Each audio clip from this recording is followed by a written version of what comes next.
नमस्कार। अपना कहानी कॉर्नर में आपका बहुत बहुत स्वागत है। मैं हूँ अरुण शेखर, आपके लिए कहानियाँ लेकर आता हूँ। मैं ऐसी कहानियाँ जो आपके जीवन में कुछ जोड़ती हैं, कुछ सिखाती हैं। आज प्रेमचंद की कहानी है जिसका नाम है नया विवाह। किस प्रकार से बड़ी उम्र में विवाह करने के बाद ज़िंदगी में मुश्किलें आती हैं या फिर ज़िंदगी आसान हो जाती है, ये सब समझने के लिए पूरी कहानी आपको सुननी पड़ेगी, तब आपको समझ में आएगा। अगर कहानी अच्छी लगती है तो कृपा करके चैनल को सब्सक्राइब कीजिए, लाइक कीजिए और कमेंट करके ज़रूर बताइएगा। तो चलिए कहानी आरंभ करते हैं। नया विवाह। हमारी देह पुरानी है, लेकिन इसमें सदैव नया रक्त दौड़ता रहता है। नए रक्त के प्रवाह पर ही हमारे जीवन का आधार है। पृथ्वी की इस चिरंतन व्यवस्था में ये नयापन उसके एक एक अणु में, एक एक कण में, तार में बसे हुए स्वरों की भांति गूंजता रहता है। और ये 100 साल की बुढ़िया आज भी नवेली दुल्हन बनी हुई है। जब से लाला डंगामल ने नया विवाह किया है, उनका यौवन नए सिरे से जाग उठा है। जब पहली स्त्री जीवित थी तब वे घर में बहुत कम रहते थे। प्रातः से 10 बजे तक तो पूजा पाठ ही करते रहते थे, फिर भोजन करके दुकान चले जाते, वहाँ से 1 बजे रात लौटते और थके मांदे सो जाते। यदि लीला कभी कहती ज़रा और सवेरे आ जाया करो, तो बिगड़ जाते और कहते, अरे तुम्हारे लिए क्या दुकान छोड़ दूँ या रोज़गार बंद कर दूँ? ये वो ज़माना नहीं है कि एक लोटा जल चढ़ाकर लक्ष्मी प्रसन्न कर ली जाए। आज उनकी चौखट पर माथा रगड़ना पड़ता है, तब भी उनका मुंह सीधा नहीं होता। लीला बेचारी चुप हो जाती। अभी 6 महीने की बात है। लीला को ज्वर हुआ था।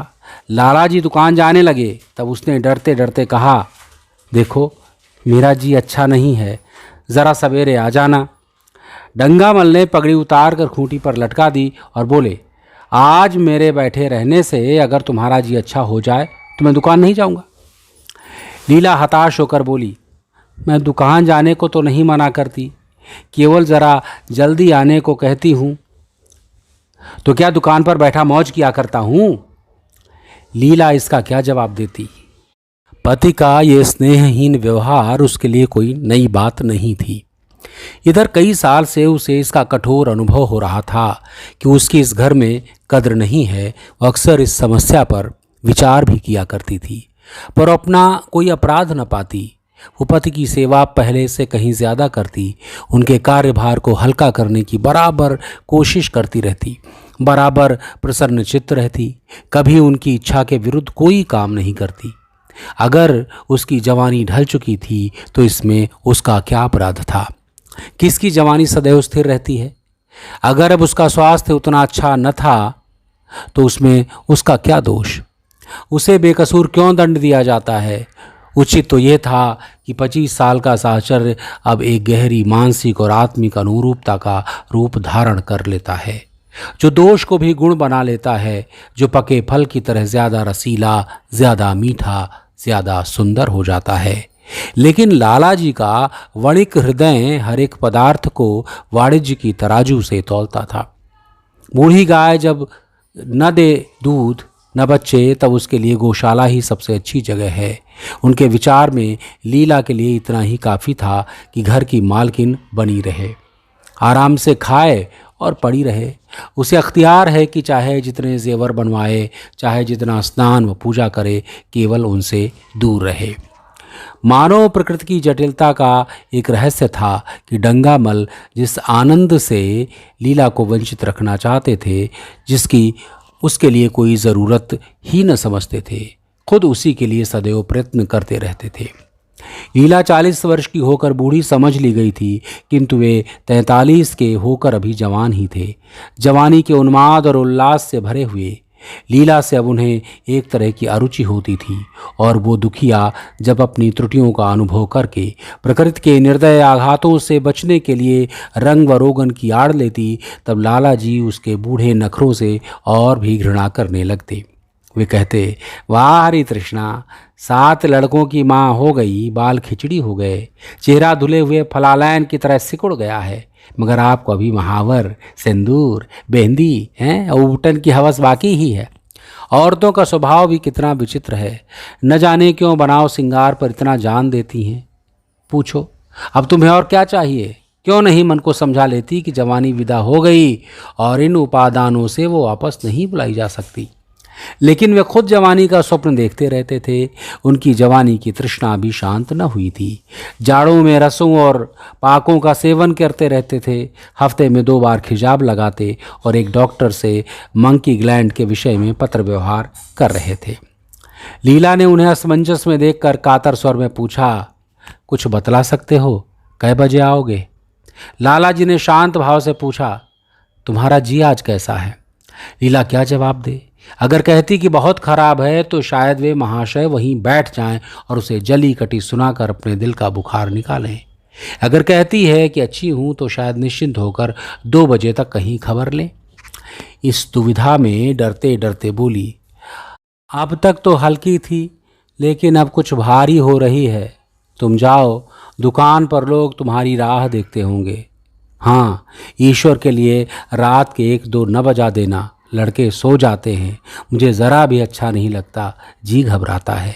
सेठ जी ने अपने स्वर में स्नेह की चाशनी देकर कहा, 12 बजे तक ज़रूर आ जाऊंगा। लीला का मुख धूमिल हो गया। उसने कहा, 10 बजे तक नहीं आ सकते? 11:30 से पहले किसी तरह नहीं। नहीं, 10:30। अच्छा, 11 बजे। लाला वादा करके चले गए, लेकिन 10 बजे रात को एक मित्र ने मुजरा सुनने के लिए बुला भेजा। इस निमंत्रण को कैसे इनकार कर देते? जब एक आदमी आपको खातिर से बुलाता है तब ये कहाँ की भलमनसाहत है कि आप उसका निमंत्रण अस्वीकार कर दें।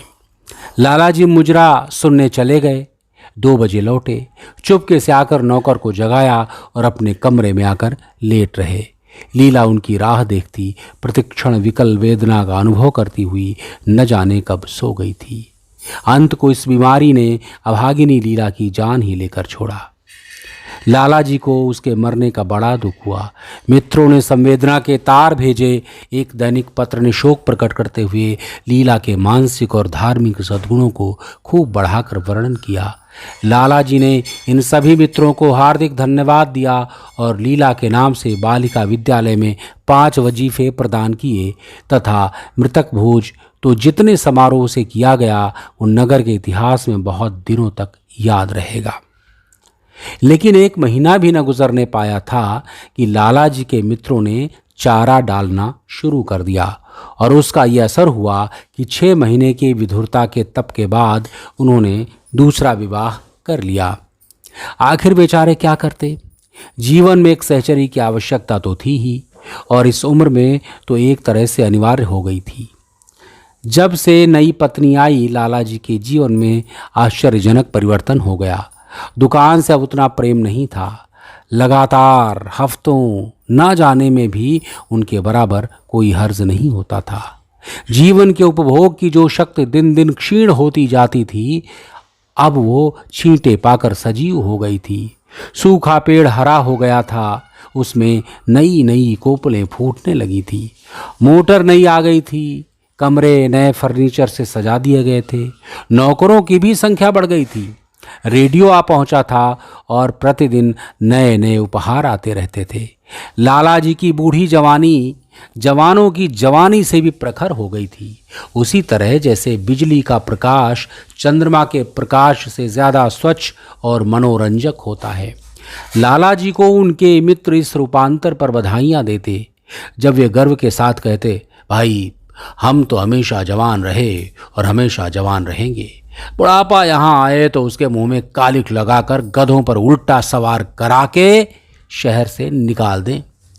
जवानी और बुढ़ापे को न जाने क्यों लोग अवस्था से संबद्ध कर देते हैं। जवानी का उम्र से उतना ही संबंध है जितना धर्म का आचार से, रुपए का ईमानदारी से, रूप का श्रृंगार से। आजकल के जवानों को आप जवान कहते हैं? अरे उनकी 1000 जवानियों को अपने 1 घंटे में भी ना बदलूंगा है। अरे मालूम होता है उनकी जिंदगी में कोई उत्साह ही नहीं, कोई शौक नहीं। जीवन क्या है? गले में पड़ा हुआ एक ढोल है। यही शब्द घटा बढ़ाकर वे आशा के हृदय पटल पर अंकित करते रहे थे। उससे बराबर सिनेमा, थिएटर और दरिया की सैर के लिए आग्रह करते रहे। लेकिन आशा को न जाने क्यों इन बातों में ज़रा भी रुचि न थी। वो जाती तो थी, मगर बहुत टाल टूल करने के बाद एक दिन लाला जी ने आकर कहा, चलो आज बजरे पर दरिया की सैर करें। वर्षा के दिन थे, दरिया चढ़ा हुआ था। मेघमालाएं अंतर्राष्ट्रीय सेनाओं की भांति रंग बिरंगी वर्दियां पहने आकाश में कवायद कर रही थी। सड़क पर लोग मलार और बारहमासा गाते चलते थे। बागों में झूले पड़ गए थे। आशा ने बेदिली से कहा, मेरा जी ही नहीं चाहता। लाला जी ने मृदु प्रेरणा के साथ कहा, तुम्हारा मन कैसा है जो आमोद प्रमोद की ओर आकर्षित ही नहीं होता? चलो जरा दरिया की सैर देखें। सच कहता हूँ, बजरे पर बड़ी बहार रहेगी। आप जाएं, मुझे और कई काम करने हैं। काम करने को आदमी है, तुम क्यों काम करोगी? महाराज अच्छे सालन नहीं पकाता, आप खाने बैठेंगे तो यूं ही उठ जाएंगे। आशा अपने अवकाश का बड़ा भाग लाला जी के लिए तरह तरह का भोजन पकाने में ही लगाती थी।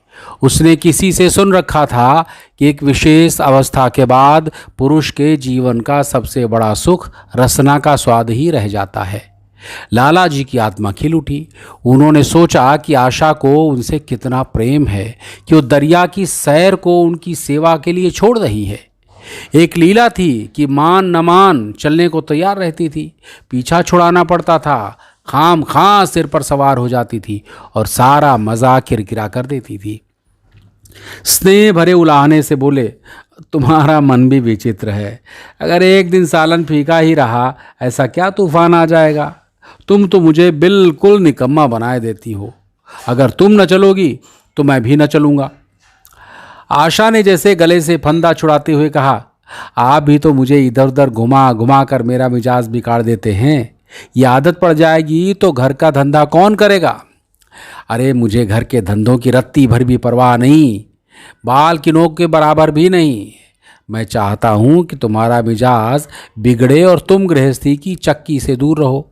और तुम मुझे बार बार आप क्यों कहती हो? मैं चाहता हूँ कि तुम मुझे तुम कहो, तू कहो, गालियाँ दो, धौल जमाओ, और तुम तो मुझे आप कह कह के जैसे देवता के सिंहासन पर बैठा देती हो। मैं अपने घर में देवता नहीं, चंचल बालक बनना चाहता हूँ। आशा ने मुस्कुराने की चेष्टा करके कहा, भला मैं आपको तुम कहूँगी? तुम बराबर वाले को कहा जाता है कि बड़ों को? मुनीम ने 1 लाख के घाटे की खबर सुनाई होती तो भी शायद लाला को इतना दुख न होता जितना आशा के इन कठोर शब्दों से हुआ। उनका सारा उत्साह, सारा उल्लास जैसे ठंडा पड़ गया और सिर पर रखी हुई बाकी फूलदार टोपी, गले में पड़ी हुई जोगी रंग की चुनी हुई रेशमी चादर, वो तंजेब का बेलदार कुर्ता जिसमें सोने के बटन लगे हुए थे, ये सारा ठाट कैसे उन्हें हास्यजनक जान पड़ने लगा, जैसे वो सारा नशा किसी मंत्र से उतर गया हो। निराश होकर बोले, तो तुम्हें चलना है या नहीं? बोली, मेरा जी नहीं चाहता। अच्छा तो मैं भी न जाऊं? मैं आपको कब मना करती हूँ? फिर आप कहा। आशा ने जैसे भीतर से जोर लगाकर कहा, तुम, और उसका मुखमंडल लज्जा से आरक्त हो गया। हाँ, इसी तरह तुम कहा करो। तो तुम नहीं चल रही हो? अगर मैं कहूँ तुम्हें चलना पड़ेगा। तब चलूँगी, आपकी आज्ञा मानना मेरा धर्म है। लाला जी आज्ञा न दे सके। आज्ञा और धर्म जैसे शब्द उनके कानों में चुभने से लगे। खिसियाए हुए बाहर को चल पड़े। उस वक्त आशा को उन पर दया आ गई। बोली, तो कब तक लौटोगे? मैं नहीं जा रहा हूँ। अच्छा तो मैं भी चलती हूँ। जैसे कोई जिद्दी लड़का रोने के बाद अपनी इच्छित वस्तु पाकर उसे पैरों से ठुकरा देता है, उसी तरह लाला जी ने मुंह बनाकर कहा, तुम्हारा जी नहीं करता तो न चलो, मैं आग्रह नहीं करता। आप नहीं, तुम बुरा मान जाओगे। आशा गई, लेकिन उमंग से नहीं। जिस मामूली वेश में थी उसी तरह चल खड़ी हुई। न कोई सजीली साड़ी, न जड़ाऊ गहने, न कोई सिंगार, जैसे कोई विधवा हो। ऐसी ही बातों पर लाला जी मन में झुंझला उठते थे। अरे ब्याह किया था जीवन का आनंद उठाने के लिए, झिलमिलाते हुए दीपक में तेल डालकर उसे और चटक करने के लिए। अगर दीपक का प्रकाश तेज न हुआ तो तेल डालने से लाभ? न जाने इसका मन क्यों इतना शुष्क और नीरस है, जैसे कोई ऊसर का पेड़ हो। कितना ही पानी डालो उसमें हरी पत्तियों के दर्शन ही नहीं होते। जड़ाऊ गहनों से भरी पेटारियां खुली हुई हैं, कहाँ कहाँ से मंगवाए, दिल्ली से, कलकत्ते से हैं। कैसी कैसी बहुमूल्य साड़ियां रखी हुई हैं, एक नहीं सैकड़ों, पर केवल संदूक में कीड़ों का भोजन बनने के लिए। दरिद्र घर की लड़कियों में यही ऐब होता है, उनकी दृष्टि सदैव संकीर्ण रही है। न खा सकें, न पहन सकें, न दे सकें। उन्हें तो खजाना भी मिल जाए तो यही सोचती रहेंगी कि खर्च कैसे करें। दरिया की सैर तो हुई, पर विशेष आनंद नहीं आया। कई महीनों तक आशा की मनोवृत्तियों को जगाने का असफल प्रयास करने के बाद लाला जी ने समझ लिया इसकी पैदाइश ही मुहर्रमी है। लेकिन फिर भी निराश नहीं हुए। ऐसे व्यापार में एक बड़ी रकम लगाने के बाद वे उसमें अधिक से अधिक लाभ उठाने की बनिया प्रवृत्ति है, उसको कैसे त्याग देते। विनोद की नई नई योजनाएं पैदा की जाती। ग्रामोफोन अगर बिगड़ गया है, गाता नहीं या साफ आवाज़ नहीं निकलती तो उसकी मरम्मत करानी पड़ेगी। उसे उठाकर रख देना तो मूर्खता है। इधर बूढ़ा महाराज एकाएक बीमार होकर घर चला गया था और उसकी जगह उसका 17-18 साल का जवान लड़का आ गया था। कुछ अजीब गंवार था, बिल्कुल झंगड़ उजड्ड, कोई बात ही न समझता था। जितने फुलके बनाता उतनी तरह के। हाँ, एक बात समान थी, सब बीच में मोटे होते, किनारे पतले। दाल कभी तो इतनी पतली जैसे चाय, कभी इतनी गाढ़ी जैसे दही। नमक कभी इतना कम कि बिल्कुल फीकी, कभी इतना तेज कि नींबू का शौकीन। आशा मुंह हाथ धोकर चौके में पहुंच जाती और डफोर शंख को भोजन पकाना सिखाती। एक दिन उसने कहा, तुम कितने नालायक आदमी हो जुगल। आखिर इतनी उम्र तक तुम घास खोदते रहे, भाड़ झोंकते रहे कि फुलके तक नहीं बना सकते। जुगल ने आंखों में आंसू भरकर कहा, बहू जी, अभी मेरी उम्र ही क्या है, 17वां ही तो पूरा हुआ है। आशा को उसकी बात पर हंसी आ गई। उसने कहा, तो रोटियां पकाना क्या 10-5 साल में आता है? आप 1 महीना सिखा दें बहू जी, फिर देखिए मैं आपको कैसे पैसे फुलके खिलाता हूँ कि जी खुश हो जाए। जिस दिन मुझे फुलके बनाने आ जाएंगे मैं आपसे कोई इनाम लूँगा। सालन तो अब मैं कुछ कुछ बनाने लगा हूँ, क्यों? आशा ने हौसला बढ़ाने वाली मुस्कुराहट के साथ कहा, सालन नहीं, वो बनाना आता है। अभी कल ही नमक इतना तेज था कि खाया ही न गया। साले में कचाईं आ रही थी। मैं जब सालन बना रहा था तो आप कहाँ थी? अच्छा, तो मैं ये सब यहाँ बैठी रहूं, तब तुम्हारा सालन बढ़िया पकेगा। आप बैठी रहती हैं तब मेरी अकल ठिकाने रहती है। आशा को जुगल की इन भोली बातों पर खूब हंसी आ रही थी। हंसी को रोकना चाहती थी, पर वो इस तरह निकली पड़ती थी जैसे भरी बोतल उड़ेल दी गई हो। और मैं नहीं रहती हूँ तब? हाँ, तो आपके कमरे के द्वार पर जा बैठता हूँ, वहाँ बैठकर अपनी तकदीर को रोता हूँ। आशा ने हंसी को रोककर पूछा, क्यों रोते क्यों हो? ये न पूछिए बहू जी, आप इन बातों को नहीं समझेंगी। आशा ने उसके मुंह की ओर प्रश्न की आंखों से देखा। उसका आशय कुछ तो समझ गई, पर न समझने का बहाना किया। अरे तुम्हारे दादा आ जाएंगे, तब तुम चले जाओगे। और क्या करूँगा बहू जी, यहाँ कोई काम दिलवा दीजिएगा तो पड़ा रहूँगा। मुझे मोटर चलाना सिखवा दीजिए, आपको खूब सैर कराऊँगा। नहीं नहीं बहू जी, आप हट जाइए, मैं पतीली उतार दूँगा। ऐसी अच्छी साड़ी आपकी, कहीं कोई दाग पड़ जाए तो क्या हो। आशा पतीली उतार रही थी। जुगल ने उसके हाथ से सड़सी ले लेनी चाहिए। दूर हो, दूर हो, फूहड़ हो तुम ही, कहीं पतीली पांव पर गिरी तो महीनों झींकोगे। जुगल के मुख पर उदासी छा गई। आशा ने मुस्कुराकर पूछा, क्यों, मुंह क्यों लटक गया सरकार का?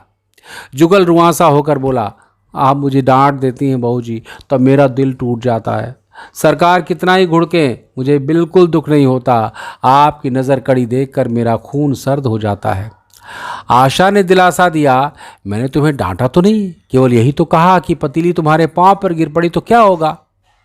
हाथ ही तो आपका भी है, कहीं आपके ही हाथ से छूट पड़े तो। लाला डंगावल ने रसोई घर के द्वार पर आकर कहा, आशा ज़रा यहाँ आना। देखो तुम्हारे लिए कितने सुंदर गमले लाया हूँ, तुम्हारे कमरे के सामने रखे जाएंगे। तुम यहाँ धुएं धक्कड़ में क्यों हलकान होती रहती हो? अरे इस लड़के से कह दो कि जल्दी महाराज को बुलाए, नहीं तो मैं कोई दूसरा आदमी रख लूँगा। महाराजों की कमी नहीं है। आखिर कब तक कोई रियायत करे? गधों को ज़रा भी तमीज़ नहीं आई। सुनता है जुगल, लिख दे आज अपने बाप को। चूल्हे पर तवा रखा हुआ था। आशा रोटियां बेलने में लगी हुई थी। जुगल तवे के लिए रोटियों का इंतजार कर रहा था। ऐसी हालत में आशा भला कैसे गमले देखने जाती?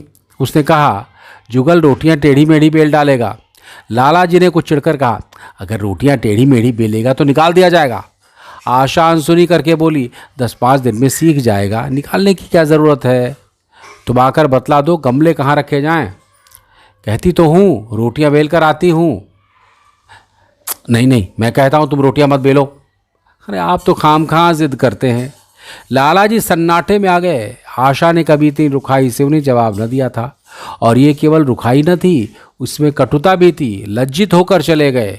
उन्हें ऐसा क्रोध आ रहा था कि इन गमलों को तोड़कर फेंक दें और सारे पौधों को चूल्हे में डाल दें। जुगल ने सहमे हुए स्वर में कहा, आप चली जाएं बहू जी, सरकार बिगड़ जाएंगे। बको मत, जल्दी जल्दी फुलके सेको, नहीं तो निकाल दिए जाओगे। और आज मुझसे रुपए लेकर अपने लिए कपड़े बनवा लो। भिखमंगों की सी सूरत बनाए घूमते हो, और बाल क्यों इतने बढ़ा रखे हैं? तुम्हें नाई भी नहीं जुड़ता? जुगल ने दूर की बात सोची, बोला, कपड़े बनवा लूँ तो दादा को हिसाब क्या दूंगा? अरे पागल, मैं हिसाब में नहीं देने को कहती हूँ, मुझसे ले जाना। जुगल काहिलपन की हंसी हंसा, आप बनवाएंगी तो अच्छे कपड़े लूँगा। खद्दर के मलमल का कुर्ता, खद्दर की धोती, रेशमी चादर, अच्छा सा चप्पल। आशा ने मीठी मुस्कान से कहा, और अगर अपने दाम से बनवाने पड़े तो? तब कपड़े ही क्यों बनवाऊंगा? बड़े चालाक हो तुम। जुगल ने अपनी बुद्धिमत्ता का प्रदर्शन किया। आदमी अपने घर में सूखी रोटियां खाकर सो रहता है, लेकिन दावत में तो अच्छे अच्छे पकवान ही खाता है। वहाँ भी सूखी रोटियां मिले तो दावत में जाए ही नहीं। ये सब मैं नहीं जानती। एक गाढ़े का कुर्ता बनवा लो और एक टोपी ले लो।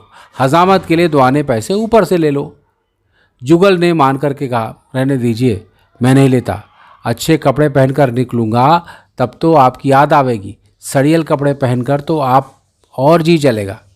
तुम स्वार्थी हो, मुफ्त के कपड़े लोगे और साथ ही बढ़िया भी।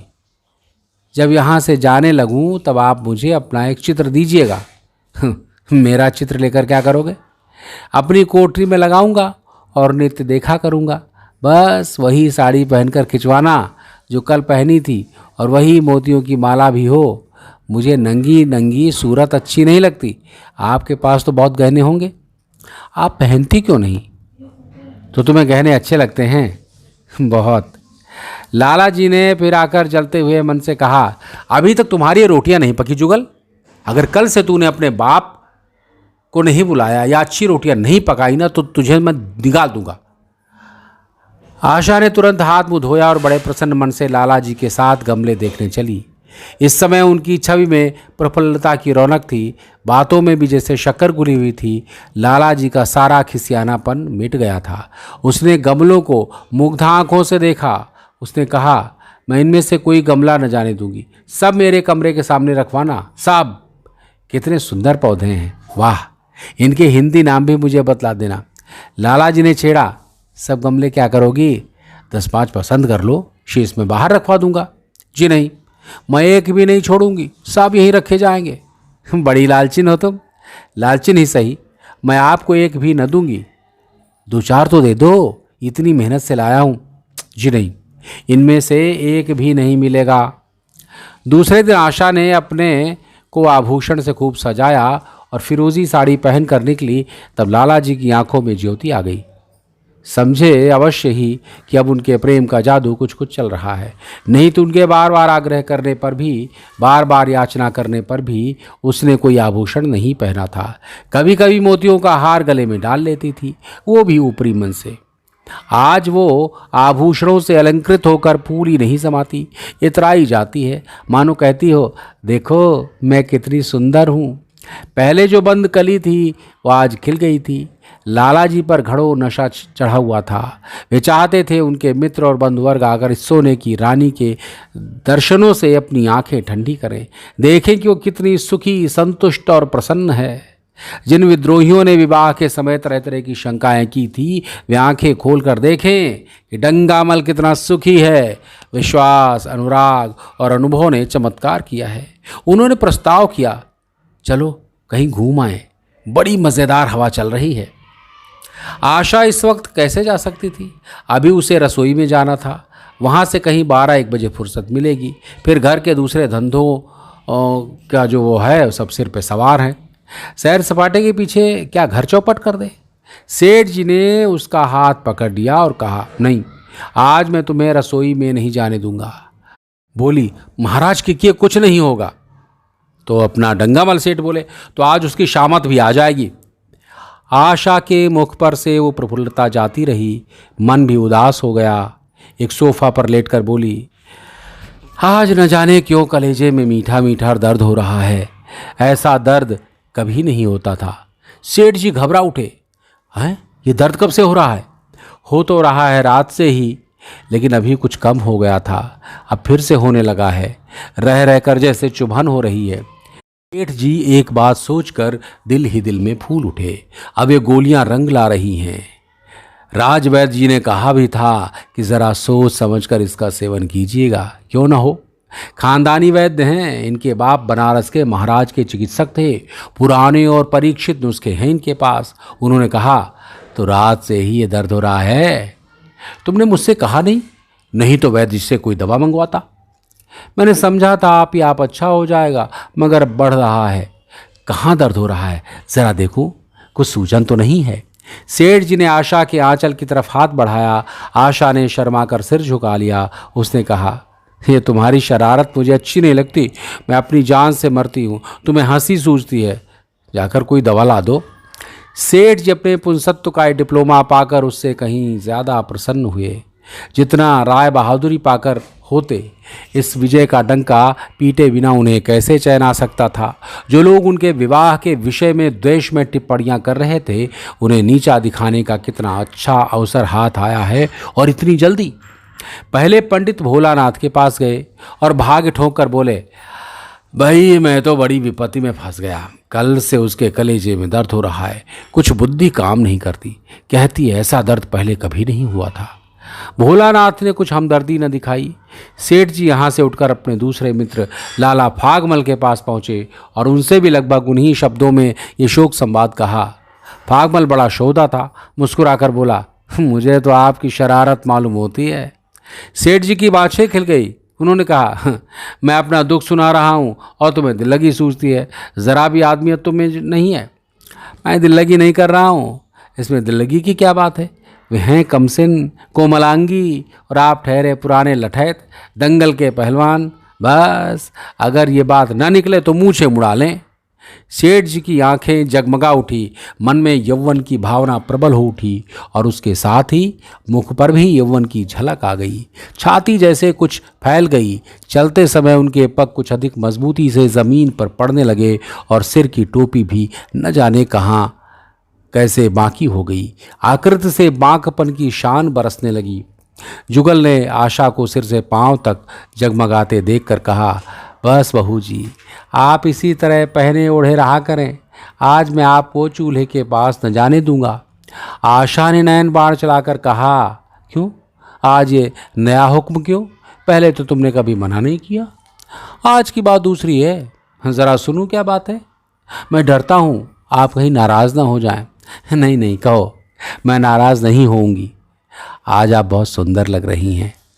लाला डंगामल ने असंख्य बार आशा के रूप और यौवन की प्रशंसा की थी, मगर उनकी प्रशंसा में उसे बनावट की गंध आती थी। वो शब्द उसके मुख से निकलकर कुछ ऐसे लगते थे जैसे कोई पंगु दौड़ने की चेष्टा कर रहा हो। जुगल के इन सीधे शब्दों में एक उन्माद था, नशा था, एक चोट थी। आशा की सारी देह प्रकंपित हो गई। तो मुझे नज़र लगा दोगे जुगल? इस तरह क्यों घूरते हो? जब यहाँ से चला जाऊँगा तब आपकी बहुत याद आएगी। रसोई पकाकर तुम सारे दिन क्या किया करते हो? दिखाई नहीं देते। सरकार रहते हैं इसीलिए नहीं आता। फिर अब तो मुझे जवाब मिल रहा है। देखिए, भगवान कहाँ ले जाते हैं। आशा की मुखमुद्रा कठोर हो गई। उसने कहा, कौन तुम्हें जवाब देता है? सरकार ही तो कहते हैं कि तुम्हें निकाल दूंगा। अपना काम किए जाओ, कोई नहीं निकालेगा। अब तो तुम फुलके भी अच्छे बनाने लगे हो। सरकार हैं बड़े गुस्सेवर, 2-4 दिन में उनका मिजाज ठीक किए देती हूँ। आपके साथ चलते हैं तो आपके बाप से लगते हैं। तुम बड़े मुँह फट हो, खबरदार ज़बान संभाल कर बात किया करो। किंतु अप्रसन्नता का ये झीना आवरण उसके मनो रहस्य को न छिपा सका। वो प्रकाश की भांति उसके अंदर से निकला पड़ता था। जुगल ने फिर उसे निर्भीकता से कहा, मेरा कोई मुख बंद कर ले। यहाँ यूँ सभी यही कहते हैं। अरे मेरा ब्याह कोई 50 साल की बुढ़िया से कर दे तो मैं घर छोड़कर भाग जाऊँ, या तो खुद जहर खा लूँ या उसे जहर देकर मार डालूँ। फांसी ही तो होगी। आशा उस कृत्रिम क्रोध को कायम न रख सकी। जुगल ने उसकी हृदय वीणा के तारों पर मिजराब की ऐसी चोट मारी थी कि उसके बहुत जब्त करने पर भी मन की व्यथा बाहर निकल आई। उसने कहा, भाग्य भी तो कोई वस्तु है। ऐसा भाग्य जाए भाड़ में। तुम्हारा ब्याह किसी बुढ़िया से ही करूंगी, देख लेना। तो मैं भी जहर खा लूँगा, देख लीजिएगा। क्यों बुढ़िया? तुम्हें जवान स्त्री से ज़्यादा प्यार करेगी, ज़्यादा सेवा करेगी, तुम्हें सीधे रास्ते पर रखेगी। ये सब माँ का काम है। बीवी जिस काम के लिए है उसी काम के लिए है। अच्छा, आखिर बीवी किस काम के लिए है? मोटर की आवाज़ आई। न जाने कैसे आशा के सिर का अंचल खिसक कर कंधों पर आ गया। उसने जल्दी से अंचल खींचकर सिर पर रख लिया और ये कहती हुई अपने कमरे की ओर लपकी, लाला भोजन करके चले जाएं तब आना।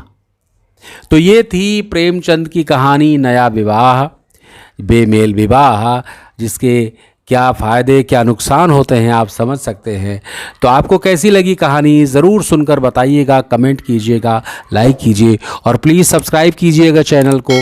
आपकी बड़ी बड़ी कृपा होगी। सुनते रहिए अपना कहानी कॉर्नर। फिर मुलाकात होगी किसी नई कहानी के साथ। तब तक के लिए अपना ख्याल रखिए। नमस्कार।